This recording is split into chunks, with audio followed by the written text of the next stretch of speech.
India में इस वक्त आईपीएल ऑक्शन की तैयारी चल रही है, लेकिन पाकिस्तान ने अपने यानी कि जो पाकिस्तान का आईपीएल है, पाकिस्तान का आईपीएल कहना सही नहीं रहेगा, पाकिस्तान का जो पीएसएल है उसका ऑक्शन हो चुका है। और उस ऑक्शन में कौन सा खिलाड़ी किस टीम में गया हुआ है और ऑक्शन के अगर आप देखिए कितने खिलाड़ियों ने हिस्सा लिया पीएसएल में, और इसके अलावा जो प्राइस कैटेगरी है उसके बारे में भी बात करेंगे। थोड़ा सा कंफ्यूजन रहता है लोगों के दिमाग में, उसके बारे में भी बात करेंगे और उन खिलाड़ियों के भी बारे में बात करेंगे जो नाम बड़े थे पर ऑक्शन में अनसोल्ड गए हैं, उन पर भी बात करेंगे। तो पूरी पीएसएल की जानकारी आपको मिलेगी और कितने मुकाबले पीएसएल में खेले जाएंगे, कब शुरू होगा और कहां कहां खेले जाएंगे, सारी जानकारी। तो प्लीज इस वीडियो को आप अंत तक जरूर देखिएगा। लेकिन सबसे पहले पीएसएल की बात करते हैं कि देखिए इसका ऑक्शन हुआ और लाहौर की अगर बात कर ली जाए, जो लाहौर की टीम भी है और बाकी टीमों की बात कर ली जाए, ऑक्शन से पहले बवाल जरूर हो गया था कि वहां पर पत्रकारों को अलाउ नहीं किया गया, लेकिन ऑक्शन हुआ, टीमें बन गई, ट्रेडिंग पहले हो चुकी थी, लेकिन नई टीमें जो बनी है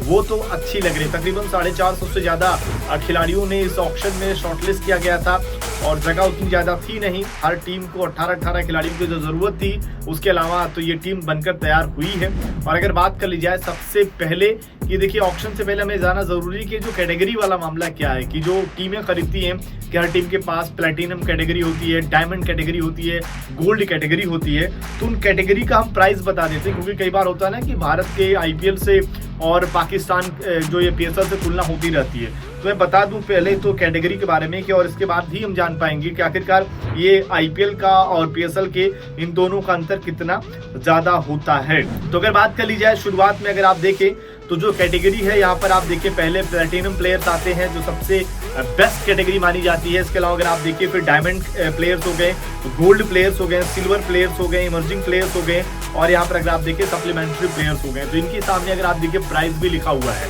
अगर आप जाएंगे प्लेटिनम प्लेयर्स में तो वहाँ तकरीबन अगर आप देखें $1,30,000 की यहाँ पर बात हो रही है, और अगर हम इसको रुपए में थोड़ा सा चेंज करेंगे तो बहुत ज्यादा कितना पहुंच जाएगा, 1 करोड़ से थोड़ा सा ऊपर होगा। अगर आप जाएंगे 170 तक जाएंगे तो थोड़ा ज्यादा हो जाएगा, यानी कि जो सबसे महंगा है वो 1 करोड़ से थोड़ा ऊपर रहता है। अब भारत में अगर आप देख लीजिए यहाँ पर तो खिलाड़ी जाते हैं 2 करोड़ वाले अनसोल्ड हो जाते हैं, 15-16 करोड़ में बिकते हैं। तो आपने यहाँ से अंदाजा लगा लिया कि कितना गैप है दोनों लीग में। WPL में भी खिलाड़ी 1 करोड़ में बिक जाते हैं, 2-2 करोड़ में बिक जाते हैं। यहाँ पर पीएसएल में मेंस खिलाड़ी जो है 1 करोड़ से थोड़ा सा ऊपर में बिक जाते हैं। बाकी की कैटेगरी में अगर आप देखें तो ऐसे आप जोड़ उनका निकाल सकते हैं, इस तरीके से है। लेकिन बात करें टीमों के बारे में कि पीएसएल में कौन कौन सी टीमें खेलती हैं, टोटल 6 टीमें हिस्सा ले रही हैं।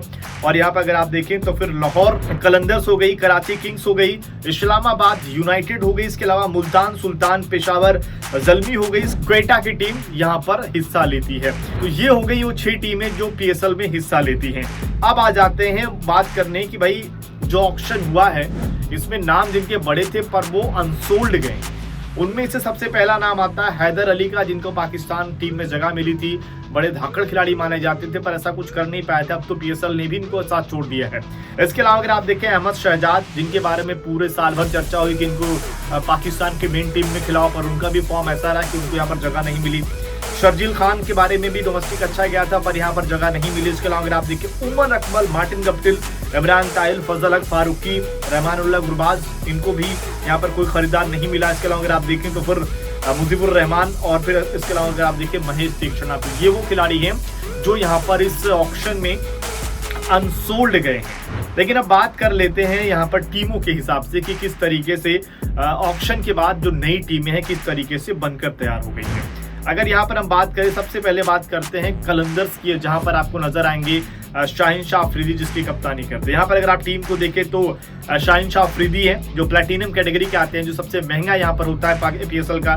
फकर जमान हो गए, इसके अलावा राशि वेंडर डशन हो गए, हैरिस रऊफ इस टीम में है, डेविड वीजा हो गए। इसके अलावा अगर आप देखिए शाहिबजादा फरहान डायमंड लीग में भी आए हैं। इसके अलावा अगर आप देखें सिकंदर रजा, अब्दुल्ला शफीक हो गए, इसके अलावा जमान खान, और फिर अगर आप देखें ताहिर बेग हो गए, और इसके अलावा राशिद खान भी इस टीम का हिस्सा है, इमरान जूनियर हो गए, हसन भट्ट हो गए, इसके अलावा अगर आप देखें डैन लॉरेंस हो गए, इसके अलावा अगर आप देखें जहानदाद खान हो गए, इसके अलावा महमूद और फिर शेहोक और कमरान गुलाम। तो ये है कलंदर्स की टीम, अच्छी टीम लग रही है पूरे खरीद फरोख्त के बाद अगर आप इस टीम को देखें तो आपको लगेगा इसमें बॉलिंग अच्छी है, इसके अलावा फॉरेन खिलाड़ियों का मिक्सचर भी अच्छा है, तो ये टीम आपको बेहतर नजर आ रही है। इस टीम को आप कितने नंबर देंगे कमेंट करके जरूर बताइएगा।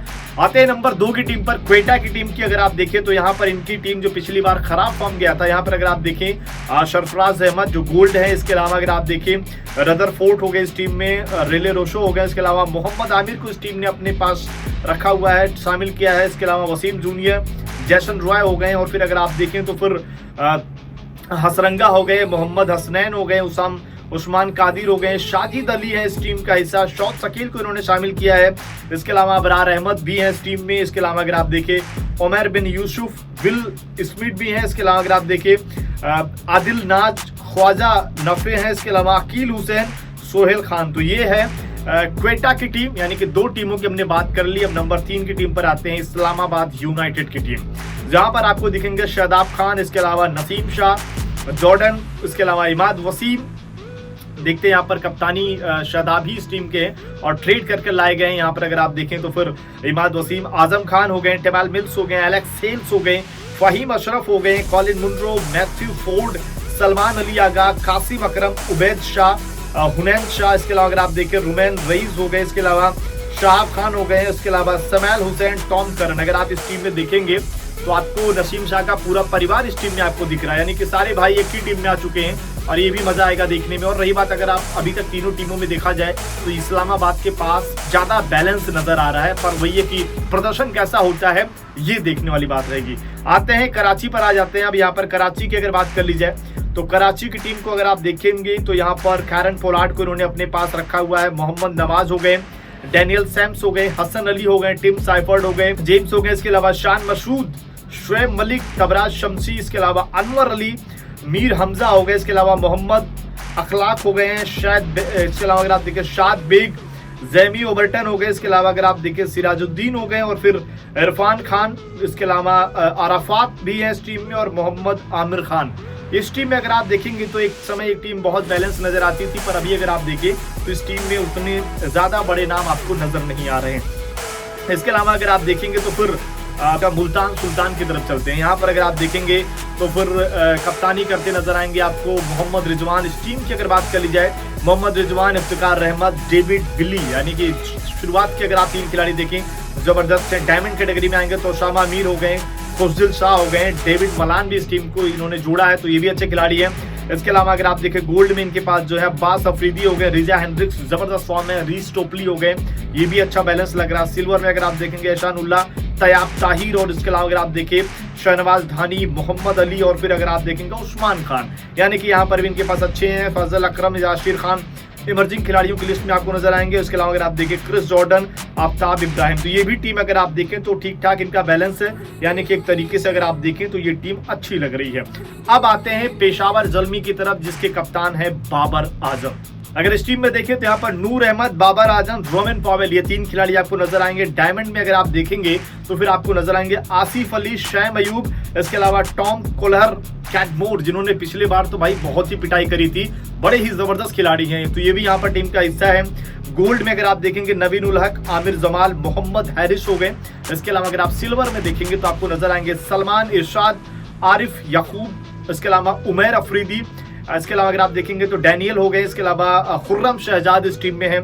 इमर्जिंग लिस्ट में अगर आप जाएंगे तो आपको नजर आएगा मोहम्मद जिशान, इसके अलावा हसीबुल्लाह खान भी इस टीम में है, जो कि अच्छे खिलाड़ी माने जाते हैं। उसके अलावा अगर आप देखेंगे सप्लीमेंट्री में तो लुंगी अंगीडी और फिर मेहरान मुमताज, तो ये है सभी 6 टीमें जो नई तरीके से बनकर तैयार हैं। इसमें बैलेंस के हिसाब से अगर आप देखें तो आपको कौन सी टीम ज्यादा बैलेंस नजर आ रही है, कमेंट करके आप जरूर बताएं। और रही बात अगर आप देखें, मुझे जो लगता है कि शायद इसमें अगर आप देखेंगे तो फिर इस्लामाबाद यूनाइटेड के पास बैलेंस अच्छा, थोड़ा सा तेज गेंदबाजी में थोड़ा सा और अच्छा होना चाहिए था, वो मामला फंस जरूर सकता है। तो पीएसएल 9 जो है वो खेला जाएगा फरवरी में, फरवरी और मार्च के बीच में होगा। 34 मुकाबले वहां पर खेले जाएंगे और जो वेन्यू होगा वो कुछ इस तरीके से होगा, यानी कि कराची में मुकाबले खेले जाएंगे, लाहौर में खेले जाएंगे, मुल्तान में खेले जाएंगे, रावलपिंडी में खेले जाएंगे। तो ये था पूरे पीएसएल की जानकारी। अनसोल्ड खिलाड़ियों के बारे में हमने बताया और इंपॉर्टेंट टीमों के बारे में बताया। अब आपको बताने की जरूरत है कि आपके हिसाब से सबसे बैलेंस टीम कौन सी लग रही है और इस बार ट्रॉफी कौन सी टीम जीतने वाली है। और साथ ही आईपीएल पीएसएल की जो लोग तुलना करते हैं उनके बारे में भी आप कमेंट करके अपनी राय जरूर दीजिए। फिलहाल आपने ये वीडियो देखा, आपका बहुत बहुत धन्यवाद।